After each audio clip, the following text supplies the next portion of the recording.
আমি এখন বঙ্কিমহাটে যাচ্ছি আরেকটা মিটিং এখানে আরো দুটা মিটিং আছে আমার, সেই জন্য এখানে আমি তাড়াতাড়ি করে মিটিং এ যাচ্ছি। এখন তোমরা যারা এখানে আছো তোমাদের সবার উদ্দেশ্যে আমি এই ফুলের তোড়াটা দিয়ে গেলাম। রাখো তোমাদের সবার উদ্দেশ্যে আমি এটা দিয়ে গেলাম।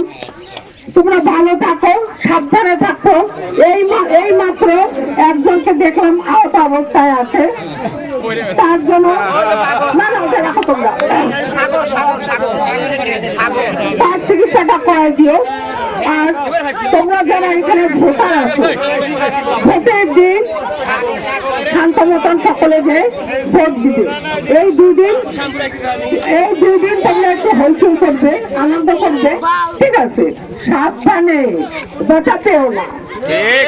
একটা অ্যানাউন্সমেন্ট আমি দিচ্ছি, আগামীকাল সরকারি আকবর আলী কলেজে আমাদের ধানের শীষের বিরাট জনসভা হবে।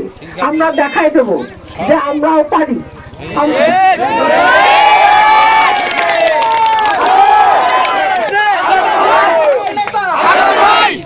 আমরা সকলেই ওই জনসভায় যাব, সকলে যার যার ব্যানার নিয়ে যে যেমন আছো, যার যার ইউনিয়ন থেকে, এভাবে আমরা সকলে